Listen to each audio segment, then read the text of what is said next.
যারা কর অঞ্চল দিনাজপুরে অফিস সহায়ক পদে যারা পরীক্ষা দিয়েছেন, এই 90 মিনিটের পূর্ণমান সময় 1.5 ঘন্টা, 19 তারিখ পরীক্ষা গেছে। তো প্রথম হচ্ছে বাংলা, এক কথায় প্রকাশ। চৈত্র মাসের ফসল চৈতালি, যে ভবিষ্যৎ না যে ভেবে কাজ করে, এটা হচ্ছে অভিমৃষ্যকারী। যিনি প্রতিষ্ঠা লাভ করেছেন, এটা হচ্ছে লব্ধ প্রতিষ্ঠিত। প্রবেশ করার ইচ্ছা হচ্ছে বিবক্ষা, পা ধোয়ার জল হচ্ছে পাদ্য। তারপর অর্থ সহ বাক্য রচনা করুন। পায়াবাড়ি অহংকারী, চাঁদের হাট আনন্দের প্রাচুর্য, কচ্ছপের কামড় যা সহজে ছাড়ে না, লম্ব দেওয়া পালানো, কোর ব্যাং মানে সংকীর্ণ মনা। তারপর সন্ধি বিচ্ছেদ হচ্ছে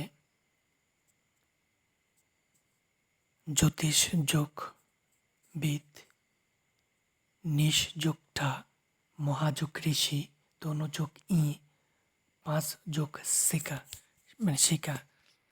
তারপর হচ্ছে শুদ্ধ করে বানান লিখুন, যারা যারা পরীক্ষা দিয়েছেন মিলিয়ে নেন। তারপর পরিবেশ দূষণ, এটা নিয়ে একটি অনুচ্ছেদ লিখুন। এই যে এখানে অনুচ্ছেদ দেওয়া আছে, দেখেন মোটামুটি আপনারা যেভাবে লিখছেন হয় কিনা, বা আপনাদের মতো লিখলেও হবে। fill in the blanks with appropriate preposition বা article। এই যে এখানে আছে কয়টা, 5টা। তারপর আছে translate into English.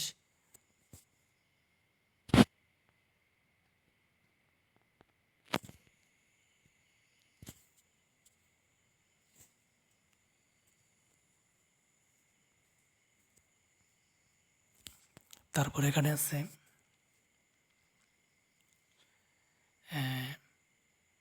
Change as directed. তারপর এখানে দেখেন আপনারা কিভাবে লিখছেন, মিলিয়ে নেন। তারপর আছে fill in the blank with right form of verb।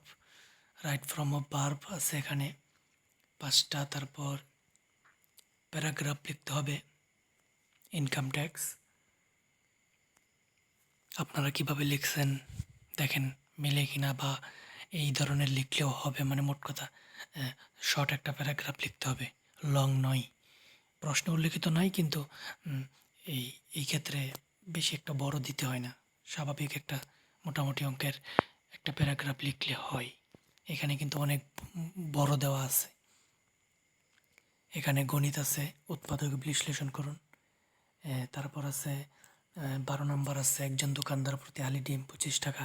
এটা যারা চাকরি পরীক্ষা দেয় এটা সবার জন্য কমন, ঠিক আছে।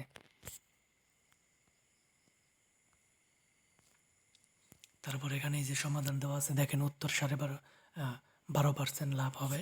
তারপর একটি চৌবাচ্চার দৈর্ঘ্য 3 মিটার, প্রস্থ 2 মিটার, উচ্চতা 4 মিটার, এতে কত কিলোমিটার বিশুদ্ধ পানি ধরবে।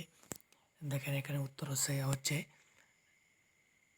24,000 লিটার। তারপর আছে 14 নম্বরে জ্যামিতি থেকে একটি। তারপর সাধারণ জ্ঞান। ক নাম্বার হচ্ছে রেভলিউশনারি গার্ড কোন দেশের সেনাবাহিনীর নাম? এটা হচ্ছে ইরানের। দক্ষিণ কোরিয়ার রাজধানীর নাম কি? সিউল।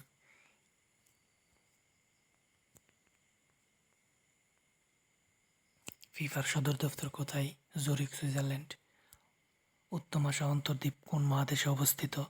আফ্রিকা মহাদেশে। মোসাদ কোন দেশের গোয়েন্দা সংস্থা? আজরাইল মানে ইসরায়েল। রেনেসা আন্দোলন কোন দেশে শুরু হয়? ইতালি। সোনারগাঁও এর পূর্ব নাম কি? সুবর্ণগ্রাম। 26 বিশ্বকাপ ফুটবল 3টি দেশে অনুষ্ঠিত হচ্ছে? কানাডা, যুক্তরাষ্ট্র, মেক্সিকো। নোবেল পুরস্কার কবে থেকে প্রচলিত হয়? এটা 1901 সাল থেকে। ঠাকুরগাঁও শহর কোন নদীর তীরে অবস্থিত? টাঙ্গন নদী। এখানেই তো শেষ। দেখেন আপনারা মিলিয়ে। আর যদি চ্যানেলে নতুন হয়ে থাকেন চ্যানেলটি অবশ্যই সাবস্ক্রাইব করে দিবেন। ধন্যবাদ।